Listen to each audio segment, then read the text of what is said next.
Hello everybody, I am Fedora Gamer, and today we are kicking it with Astral Terra. As with anything in this series, this game is on Kickstarter seeking funding to finish the game. This is a press-only, extremely early pre-alpha. This is very much an alpha. There is a lot of placeholder sounds or missing sounds, animations, art, and everything is very rough form right now, but it's enough to give you a general idea of what they are going for in this game. Now we'll go ahead and start a new game. There will be multiplayer in the finished game. It is not available in this pre-alpha. Go ahead and make a new game here. Only 2 races. The satyrs, I believe is probably what they're called, which are goat people. I will go more with the dark elf here. Character name, of course, if I can type. And then we are presented with the ability to make a seed. This game uses world generation, seeded world generation, like a lot of games of this style. If you leave it blank, it will just make a seed itself, which just probably runs off of your clock. The exact time when you click that button becomes the seed. That's how most seeding systems work. And it will take it a moment to generate the world. Eventually. And then we fall from the sky. So clearly we're some kind of angelic beings. Not really, that's just how it is. It's pre-alpha. This is very rough around the edges. I'll tell you that right off the bat. But you spawn with a crafting cart and an NPC and a chest to give you some basic stuff that varies every time you make a seed. Every time you start a new game. And in this press build, you are given enough money to buy pretty much anything that this NPC shop has. We will buy... I need a hammer. Get the best weapon that's in this NPC shop.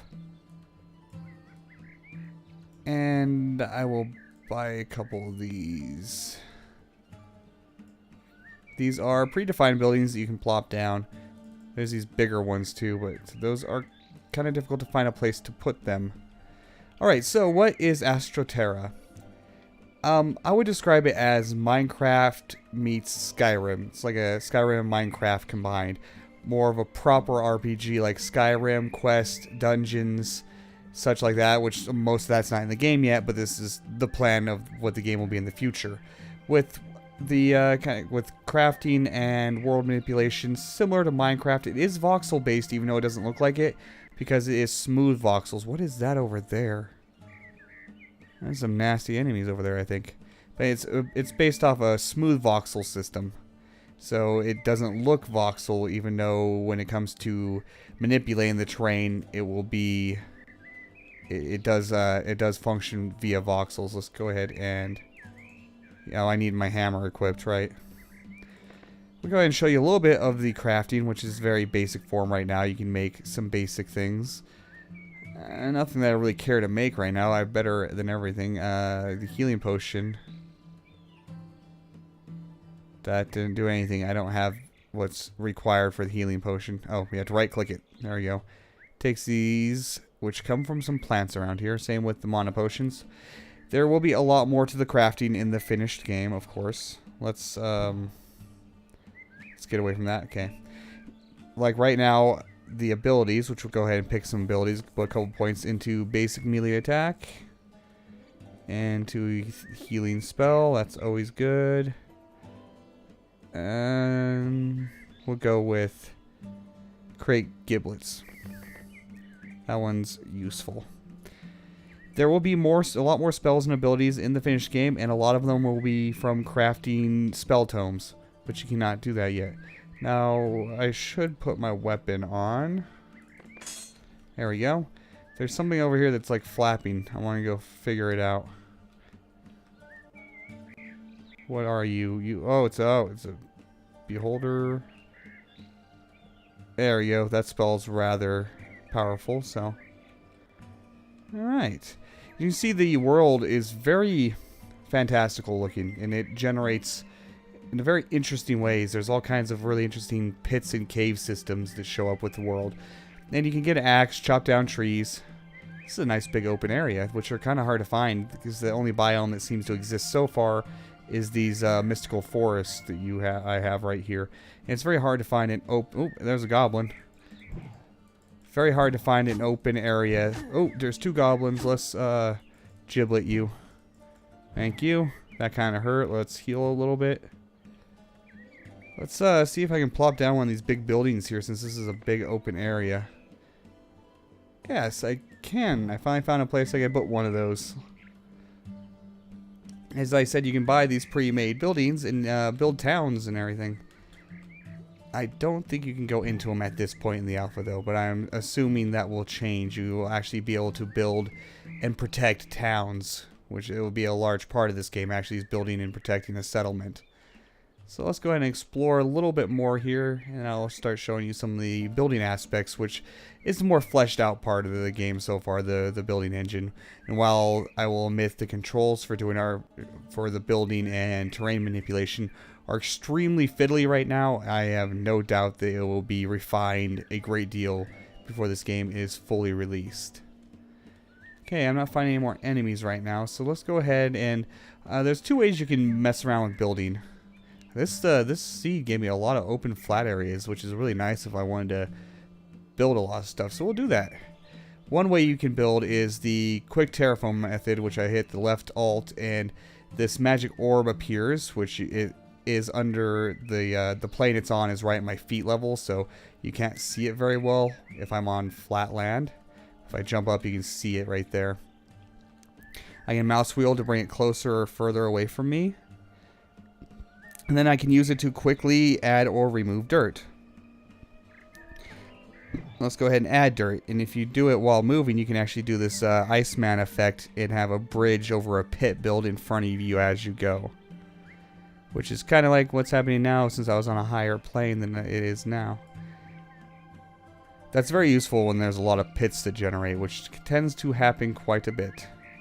Did I have a pickaxe? No, I have hammers. I don't have a pickaxe. There is mining, but mining isn't through the dirt, as you can manipulate it and get rid of it at your will. But these rocks here you can get stone from and iron from. They will be sticking out around, so that's what you mine. You don't mine actual voxels, just predetermined nodes. Now I can hit F and turn the quick terraform method into remove, and I can remove terrain with it. Let's just make a big pit around us here. There we go. That's pretty cool. Not very functional, but pretty cool. Yeah. The quick terraform method is pretty interesting, actually. I like that it has multiple ways of manipulating the terrain. And let's go ahead and bring the ball closer and put it back on to create and get out of that little hole I made. Okay, now let's go ahead and look at the proper build mode, which I can get into by pressing B. And then I have the magic cube instead of the magic orb. Let's switch to, let's make some wood planks. I've never made some wood planks. Let's bring the thing a little bit closer to us and go up to a higher level. And now I can start building some walls here. Which these ones don't smooth because it doesn't make sense for them to, being what it is. It's wood. But this is how you would build some walls. I can change the depth of the cube, so now I can make thin walls. Well, a fence, more likely, more than anything else. Now it does smooth to itself though, which is pretty interesting. That's a very strange looking wood wall sort of thing. It's very hard to line up exactly though when you've started making a wall. Like those aren't touching the ground. I didn't really notice that. And I'm clicking abilities here. So it is very hard to be precise with it in its current state. I'm sure that will be remedied in the future. I'm making a crazy piece of modern art, it would seem. But I can, let's go ahead and stretch this again here. We'll stretch it the other way. I'm going to raise my view up here. And then we can also, what is it? Left alt. I can scale the height of it as well. And move it further away from us again, and I can build one big giant wall in one shot. There we go. It is a giant wood wall. I can do that as much as I want. There, in this press build, there doesn't seem to be any kind of limiter on how you can manipulate the terrain and build.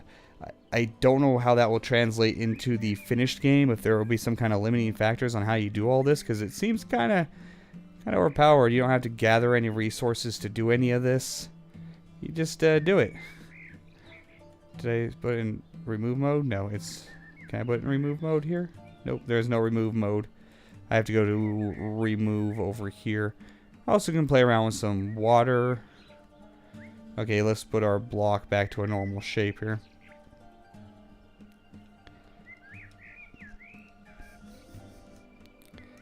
Okay, block, where I can come to me. I lost the block. There it is.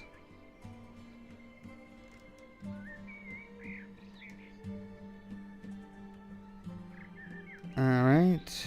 Try to get the block back to a normal shape here. There you go. Now it's a cube again. Let's make a little pond here. I don't know what I just did. Somehow I got the block right in my face. Okay. Water.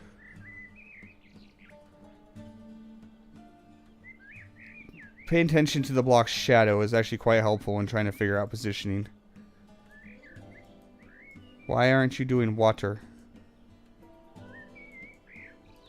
Why are you removing terrain? Okay. Let's go L. Water, please. Well, that doesn't seem to want to work, but one thing to keep in mind is when you press B, you can teleport to where the block is. So if I want to go and hang out on top of my wall over here, I'll just put the block there and B and bam. That didn't exactly work. I think things got a little off kilter in that building mode. Let's go ahead and try that again. Where is the cube? There it is. Now let's try water one more time.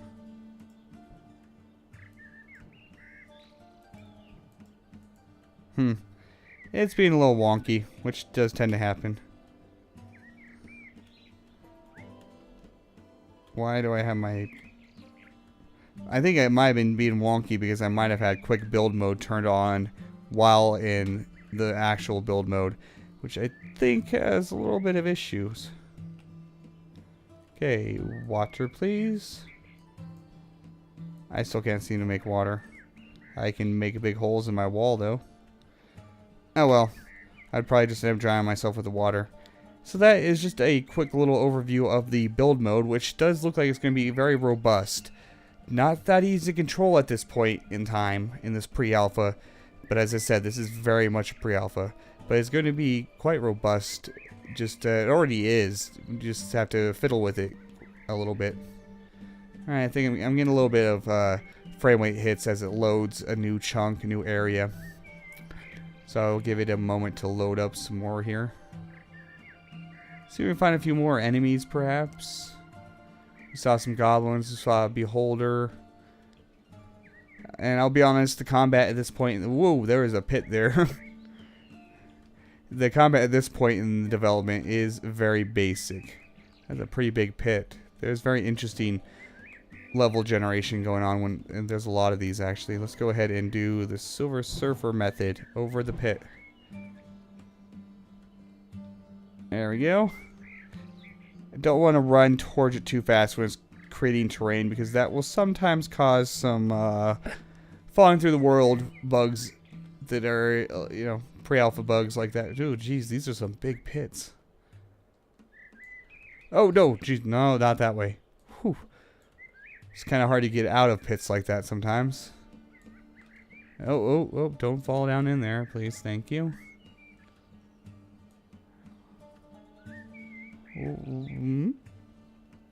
Oh, there is more than one biome, maybe. Now it looks like I found some plains biome. I didn't know this was a thing. I'd ran around a lot previously without finding... Oh, there's a goblin. Hey, goblin, goblin, goblin. You die. Or is the... Oh, the train just hadn't loaded yet. Okay. Oh, hello. Let's just giblet you. Okay, you're not dead. Got a healing potion from him, at least. I might need that. Oh, hey, a pickaxe. Some healing potions. Alright. This game reminds me a lot of a game I had covered quite a while ago. I was actually one of the, it might have been the first or maybe the second Kickstarter game I ever covered for my Kickin It series. Whoa, jeez. We got Naga's kind of demon things here. Attack it, please. Just attack it, please. Thank you. Got some more healing potions. But a game that was probably my first or second game ever covered for my Kickin It series called Planet Explorers. It was similar to this, going more of a traditional RPG elements with the building and terrain manipulation type abilities like you would see in a voxel-based Minecraft-y like game. But it was sci-fi based, and I'm not saying this is a copy of that game by any means. Definitely reminds me of it and has similar concepts, but done in very different ways. This game, again, it will have a lot more RPG elements in the end result. Dungeons, which there is none of, unfortunately. I would like to go do a dungeon. That'd be pretty cool. Mounts, quests, spells, skill trees, NPCs, all of that. If I had... Oh, I do have a pickaxe now. No, I need an axe, not a pickaxe. And I've wandered around, so I will not be able to ever find my way back towards my starting point where my crafting cart is and my NPC. I don't think there is a map at this point, so it's very easy to get lost in this game. Extremely easy, actually. It's not a bad thing. If I would have paid more attention, I could have made sure I knew what direction to go to find my starting point again. I can see if I can place some more of these buildings I've brought with me. Let's build a tower there. Build another tower back here, maybe. Oh, no. There we go. That'll work. Kind of floats off the ground, but it's alright. Oh, that's open. because you're supposed to connect a wall to that to make it look like a smooth city wall type of situation. Hey. What is that? That's iron, I believe, which if I knew where my crafting cart was, I would probably be able to use it for something. Oh, there's another beholder guy over there. Let's go ahead and go mess him up a little bit. I don't know. Oh, he has a flapping tail. It looks like a tadpole. That's just weird. It's an eyeball tadpole. And a lot of these plants here you can actually, with an axe, harvest ingredients for, at this point, just health and mana potions. So, this has been Astral Terra. I think it's really promising. The game looks pretty beautiful. I like the world generation it does. It's very fantastical looking and very surreal and enchanted foresty. I do look forward to seeing what other biomes they will have in the finished game, and you know, I like RPG games, so once more RPG elements are fleshed out into this questing and dungeons and such, I could see myself spending a considerable amount of time in this game. Right now, it's just a little bit of a sandbox toy with this pre-alpha. Very, very, very pre-alpha. I will stretch that. The fact that I haven't seen any bugs while recording this video is actually kind of amazing, but that, you know, always a good thing. So, the link for the Kickstarter will be in the description. This game is also on Greenlight, looking to start their Greenlight campaign early, get ahead of the game a little bit there, and that link will also be in the description. If this looks interesting to you, check it out, back it if you want to. If you think it looks interesting but can't afford to back it, a Greenlight vote always helps developers a lot, and developers always appreciate getting a Greenlight vote. You can do it for free. It just takes a few clicks, so go do it. I'm Fedora Gamer. If you like this video, please like, comment, and subscribe, and I'll see you next time.